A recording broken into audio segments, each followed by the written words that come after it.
विद्यार्थियों online class में आपका पुनः स्वागत है। और इस वीडियो लेक्चर में आप BSc थर्ड ईयर फिजिक्स का पेपर फर्स्ट क्वांटम मैकेनिक्स का वीडियो लेक्चर नंबर 25 को डिस्कस करेंगे, ठीक है। और इस वीडियो को डिस्कस करने से पहले ये देख लें कि इससे पहले प्रीवियस वीडियो में हमने क्या डिस्कस किया था, ठीक है। तो उसमें शायद हम कहें जहाँ तक याद आ रहा है, उसमें हमने अपभ्रष्टता पढ़ ली थी, डीजेनरेसी।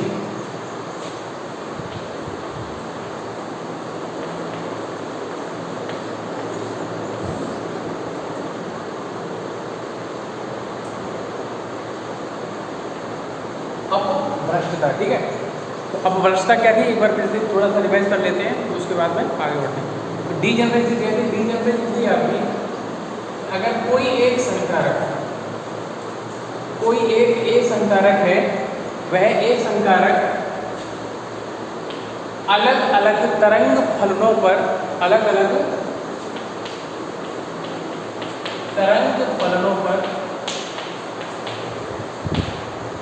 संक्रिया करता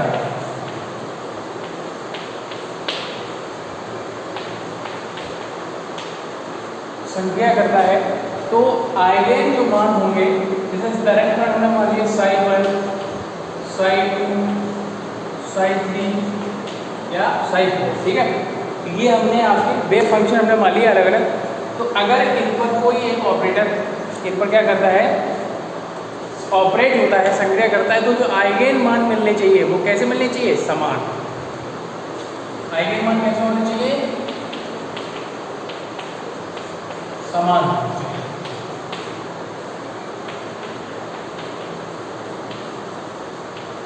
आइगन मान कैसे होने चाहिए? समान होने चाहिए। तो यही अवस्था आपकी क्या कहलाती है? ये अवस्था आपको कहलाती है अपभ्रष्टता। और इस आइगन मान को क्या कहते हैं? अपभ्रष्ट आइगन मान, ठीक है। इस चीज़ को हमने यहाँ पर डिस्कस कर लिया था, अब इसको हम हटा दे रहे हैं। तो देखते हैं कि आज नेक्स्ट क्या स्टार्ट करते हैं।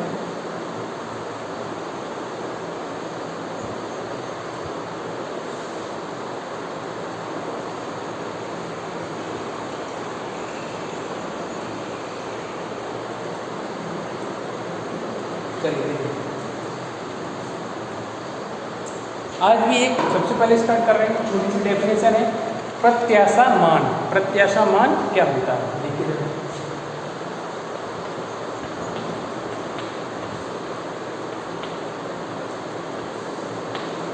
प्रत्याशा मान, एक्सपेक्टेड जो वैल्यू होती है। तो देखिए क्या होता है,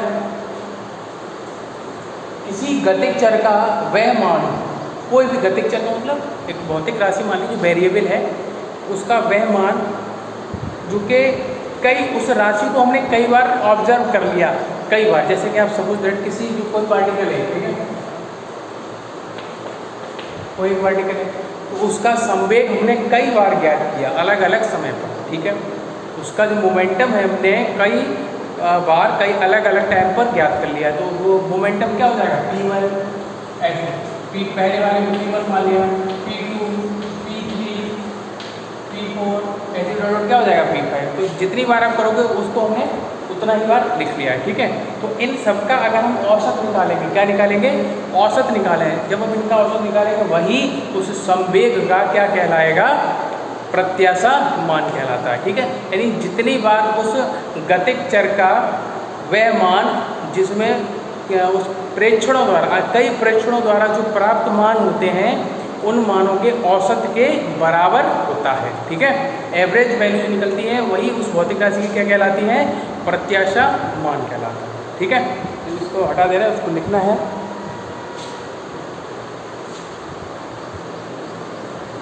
लिख दे रहा हूँ।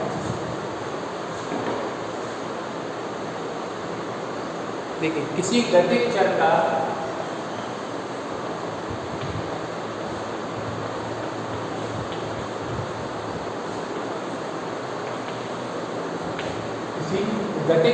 वह मान, किसी गतिक चर का वह मान जो कि विभिन्न प्रेक्षणों से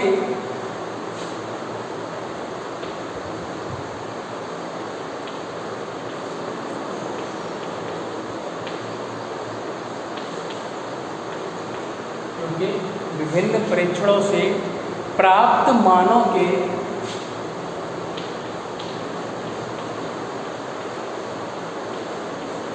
विभिन्न परीक्षणों से प्राप्त मानों के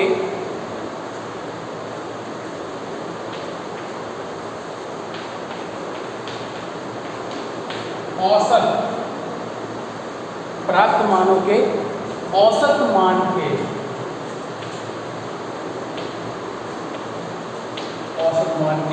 बराबर होता है।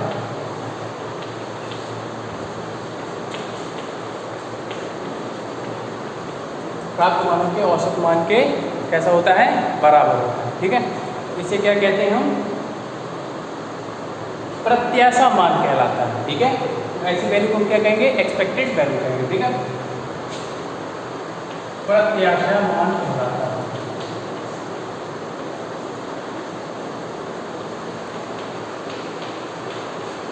प्रत्याशा मान कहलाता है, जिसे निम्नलिखित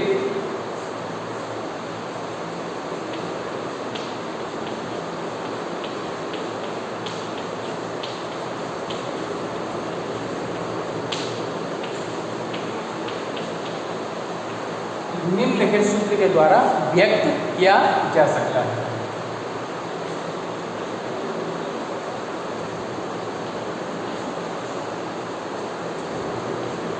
इसे निम्नलिखित सूत्र के द्वारा व्यक्त किया जा सकता है।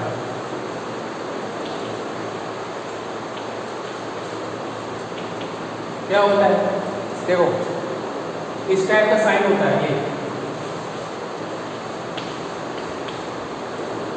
अगर क्वांटम मैकेनिक्स में इस टाइप से, ये तो x लिख दिया, y z, द्रव्यमान m, संवेग, कुछ भी हो सकता है, तो उसको अगर आप इस प्रकार से क्या बोलते हैं इसको, लेस देन और ग्रेटर देन, ठीक है, तो इस दोनों चिन्हों साइन के बीच में अगर ऐसे लगा हुआ है तो इसका मतलब क्या है?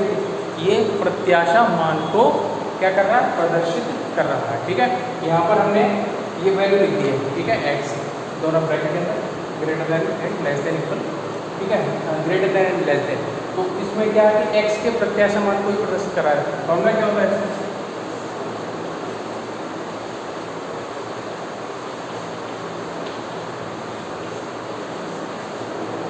माइनस इनफाइनाइट से plus infinite x Sai star Sai dv upon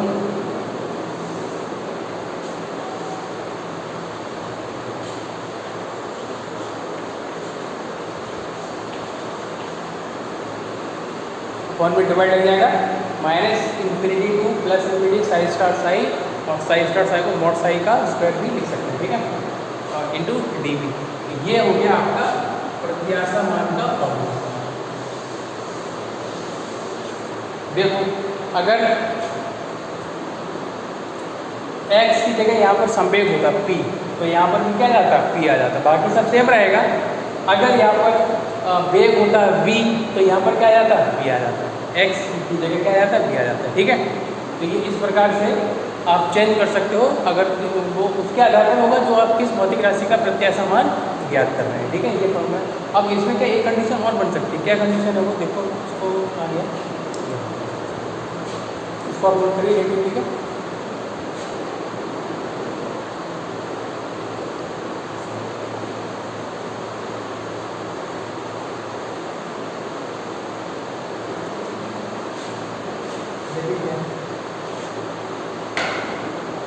यदि कण जो है वो ऐसे तरंग फलन में है, ऐसे वेव फंक्शन में है जो कि प्रसामान्यीकृत है। क्या है? प्रसामान्यीकृत है। देखिए, यदि कण से संबद्ध तरंग फलन, यदि कण से संबद्ध तरंग फलन प्रसामान्यीकरण,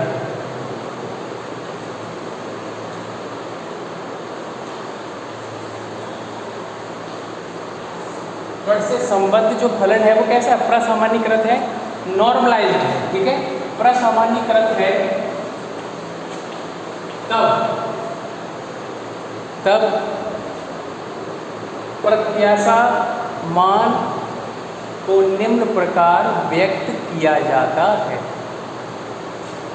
पहले देखो, पहले एक फॉर्मूला और आ जाएगा कि यदि कण से संबद्ध तरंग कैसा प्रसामान्यीकृत है, तो नॉर्मलाइजेशन की नॉर्मलाइजेशन कंडीशन क्या थी आपको पता होगा, वहां पर भी आप इस प्रकार से लगा सकते हो। तो मुझे याद है शायद मैंने वहाँ लगाया नहीं, लगा सकते। इसका मतलब क्या था, टोटल स्पेस की बात हो रही है, माइनस इनफाइनाइट से प्लस इनफाइनाइट। अभी इसमें कोई लिमिट अनडिफाइंड है एक तरीके से मान लीजिए, माइनस इनफाइनाइट यानी कि कहाँ से कुछ पता नहीं है, और प्लस इनफाइनाइट यानी टोटल पूरे स्पेस की बात हो रही है इस लिमिट के बीच में, ठीक है। तो यहाँ पर नॉर्मलाइजेशन की कंडीशन क्या थी, अगर तरंग फलन कैसा है प्रसामान्यीकृत है, तो कंडीशन क्या होती है, साई स्टार साई डी बराबर किसके होता है, 1। क्या होती है वैल्यू, 1 के। इस समीकरण में ये जो अपॉन में वैल्यू है, अगर कण से संबद्ध तरंग फलन कैसा है प्रसामान्यीकृत है, तो इसकी वैल्यू क्या हो जाती है, 1। अपॉन में जो पूरा स्टेप दिया गया है, इसकी वैल्यू क्या हो जाएगी, 1 हो जाएगी, ठीक है। अब इसको हटा देंगे।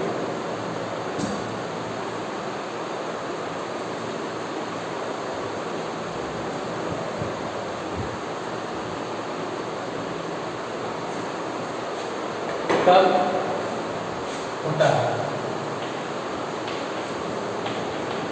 अर्थात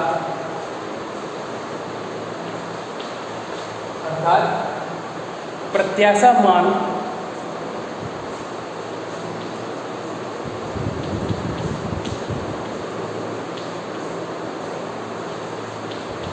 को निम्न प्रकार व्यक्त कर सकते हैं।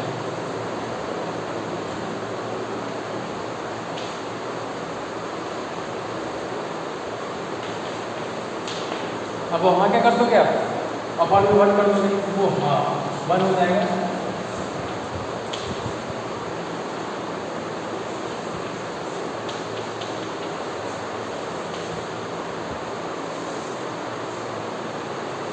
और 1 को लिख भी सकते हो और आप 1 को हटा भी सकते हो, 1 का डिवाइड लगेगा तो कोई प्रभाव नहीं पड़ेगा।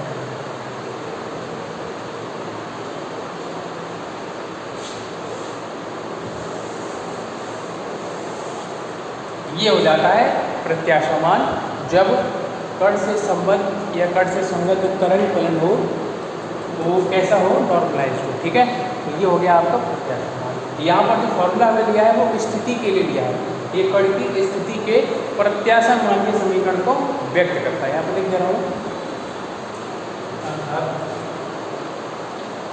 कण की स्थिति, ठीक है। कण की स्थिति के प्रत्याशा मान को क्या कर रहा है, विरोध कर रहा है। कंप्लीट हो गया, इसको बता दे रहा हूँ।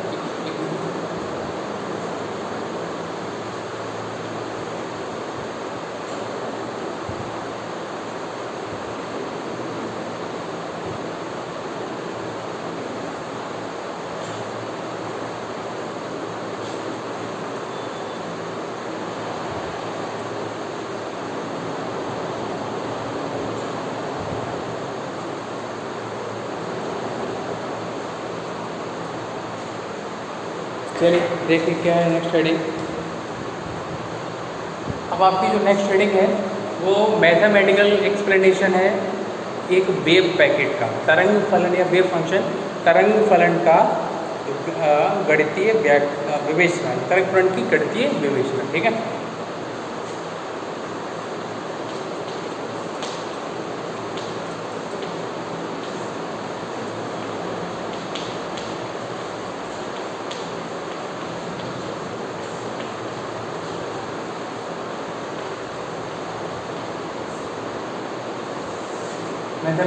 Mathematical explanation of wave function, ठीक है, तरंग फलन की गणितीय विवेचना। तो इस देखो इस डेरिवेशन में क्या होगा आपको, इस डेरिवेशन में जो आपको ग्रुप वेलोसिटी और जो फेज वेलोसिटी के जो फॉर्मूले निकलते हैं किस प्रकार से निकलते हैं वो यहाँ पर आपको क्लियर हो जाएगा, ठीक है।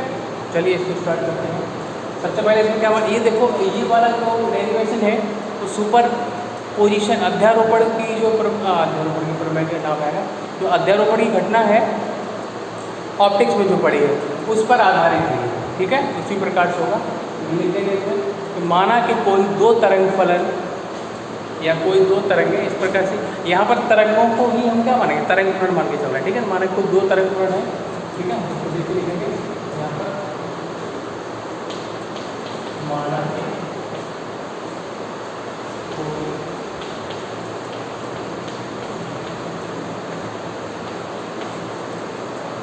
तरंग फलन किसी तरंग को ही व्यक्त करेगा ना, ठीक है। तो माना कि दो तरंग फलन है, कौन कौन से हैं, एक तो मान लिया हमने साई1 एक्स टी, जब तरंग समीकरण को लिखोगे आप तो वो एक्स और टी पर ही डिपेंड करता है, स्थापन और समय।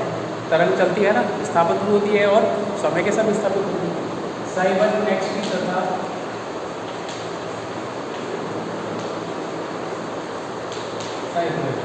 ठीक है, जिनकी कोणीय आवृत्ति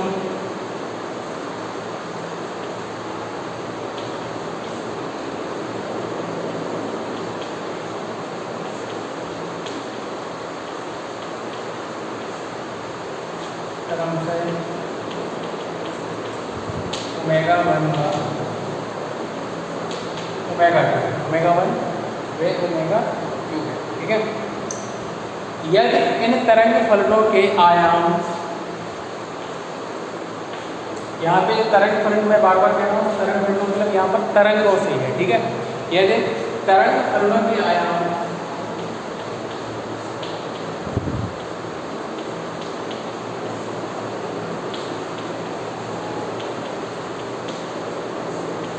समान हो, यदि तरंग फलनों के आयाम कैसे हो, समान हो, तब तरंग फलन समीकरण निम्नलिखित होंगे।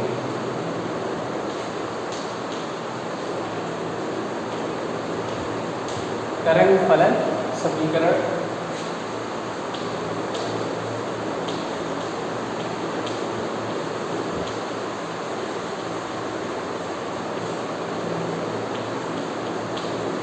निम्नलिखित, इसको अपलोड कर लेंगे, देखिए जरा।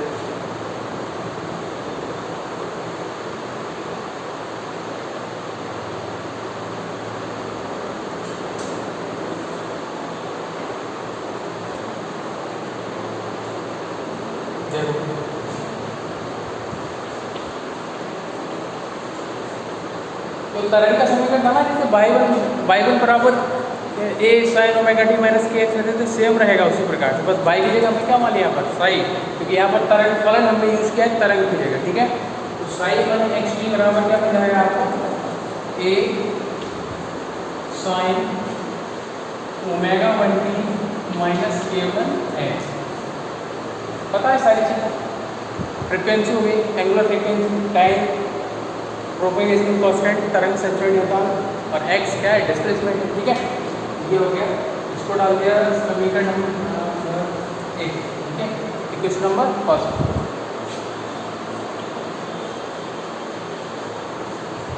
साइड में एक्चुअली क्या हो जाएगा, a sin ओमेगा 2t। अच्छा, इनके आयाम क्या है, देखो ध्यान से, आयाम क्या है, इनके समान है, इसलिए दोनों का आयाम क्या ले लिया हमने, समान ले लिया, omega 2t minus k2 x, ठीक है। ये आपका आ गया, लिख दीजिए जहाँ पर जो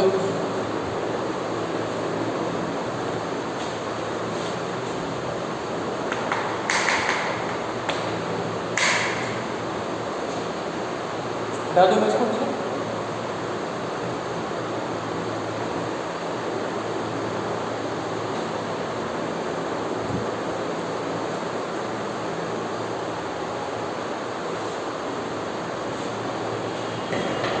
जहाँ ए क्या है, आयाम,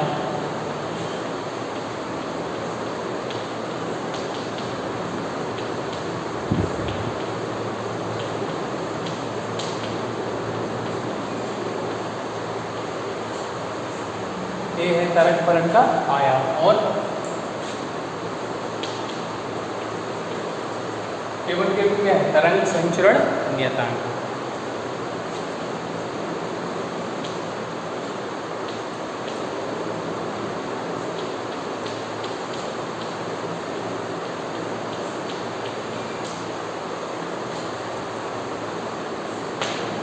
तरंग संचरण नियतांक। और कुछ बचा?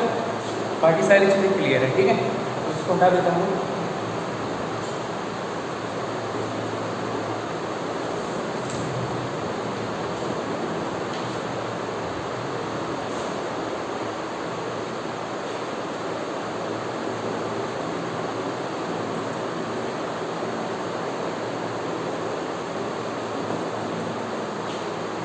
अध्यारोपण का सिद्धांत लगाएंगे इसको हटाई दो, इसकी कोई जरूरत नहीं, लिख ही दिया होगा इसको।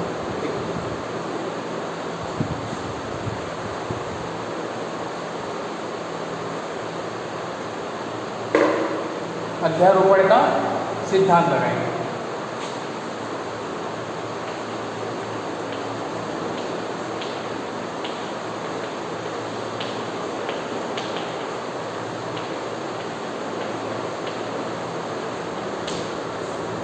अध्यारोपण के सिद्धांत से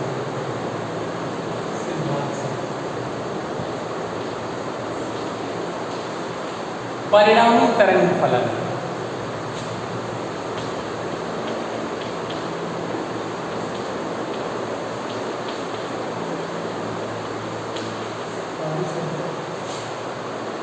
परिणामी तरंग फलन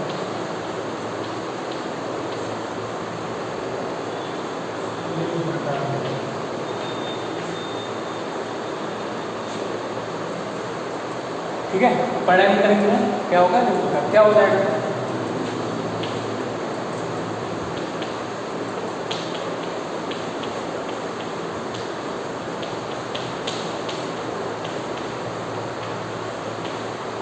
ये आ जाएगा साई एक्स टी बराबर क्या हो जाएगा, Sai 1 x T plus psi 2 x T, ठीक है।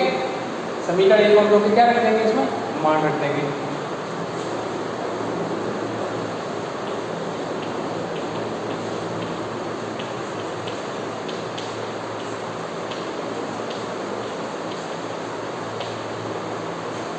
Value of equation first and second putting in this equation, then we get psi hv,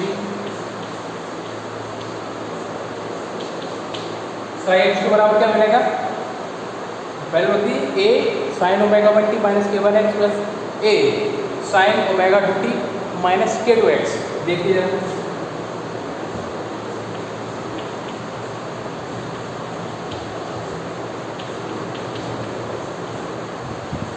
k1x, ठीक है, प्लस a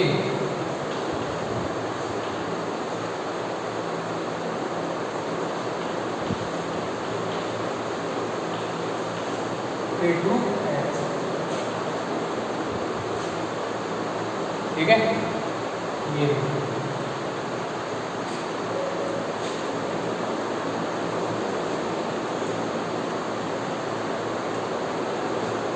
दोनों वैल्यू रख दी, ए को क्या कर लेंगे, कॉमन ले लेंगे,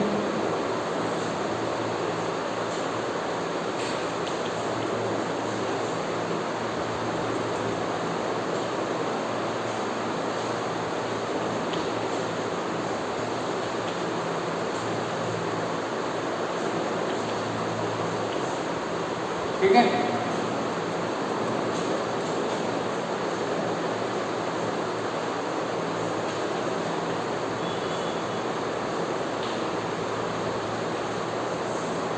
ये आएगा, इसको नोट कर लो।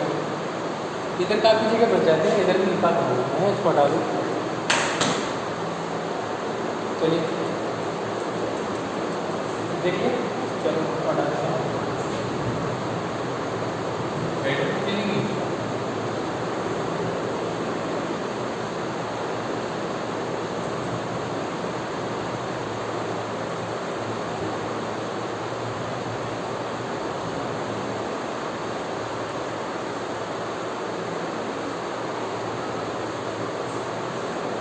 लास्ट वाली लाइन को ऊपर दोबारा से लिख लेते हैं।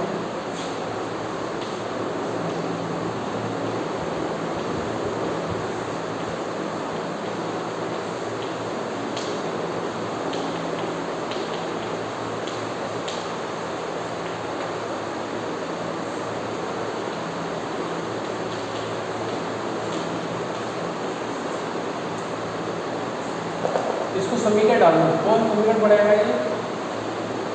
कोई समीकरण आपने डाला है अपन ने? चलो छोड़ो, पता नहीं, कोई समीकरण ध्यान नहीं है ना, उसका इसलिए करेंगे। अब देखिए इसमें एक फॉर्मूला लगता है, कौन सा?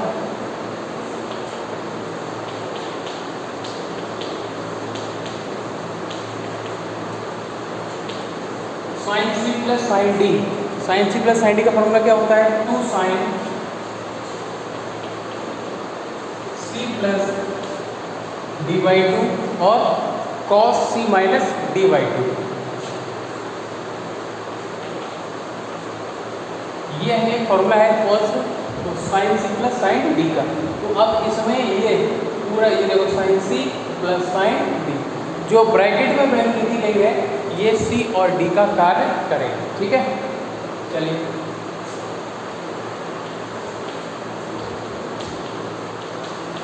X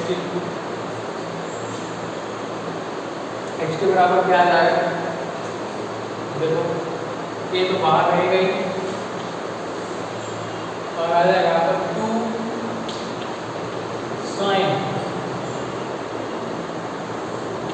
omega 1t minus k1x plus omega 2t minus k2x upon में आ जाएगा ये आ गया c प्लस डी बाई 2 और कॉस क्या आ जाएगा? c minus D. तो omega 1t minus k1x minus omega 2t plus k2x upon में आएगा। देखिए ये इस प्रकार से आ जाएगा यहाँ पर, ठीक है। अब सेपरेट कर देंगे जो ब्रैकेट में जो वैल्यू, उसको और थोड़ा सा सॉल्व करते हैं।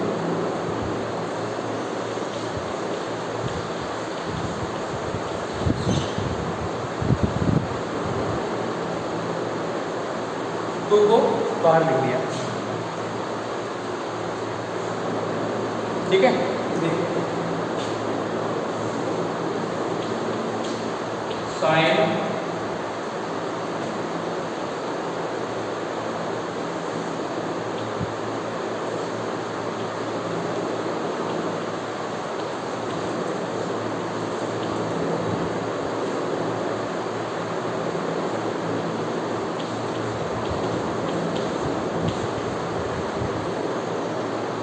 ये देखो कैसा बन गया,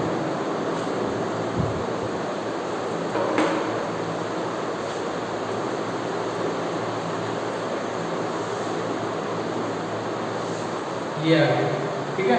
अलग अलग करके हमने लिख दिया है। ऐसे ही कॉस वाले को भी लिख दो,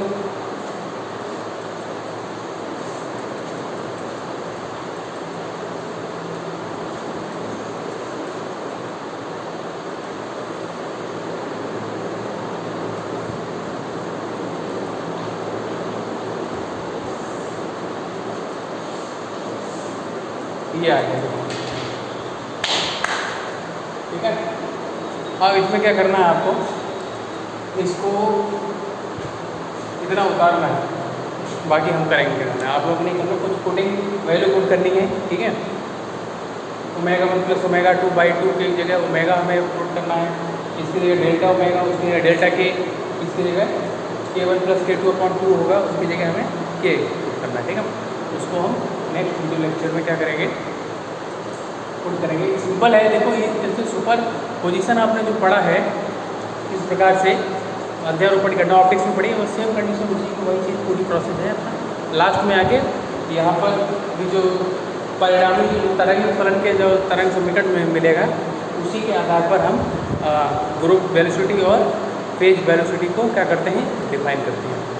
जैसे अभी तो हमने क्या डायरेक्ट लिख लिए थे उसकी वैल्यू कि वी पी बराबर ओमेगा अपॉन के होता है, बी जी बराबर डेल्टा ओमेगा डेल्टा के होता है, जो वो डायरेक्ट वैल्यू लिखी थी। लेकिन अब जो है यहाँ से उसको डिफाइन कर लेंगे, ठीक है।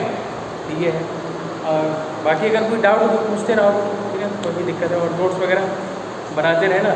और ये ध्यान रखना कि पुराने नोट्स लेने के चक्कर में ना हो कि पुराने नोट्स लेके बैठे और आराम से तो फिर नहीं है, तो उसको देखे बैठे रहोगे, ठीक है।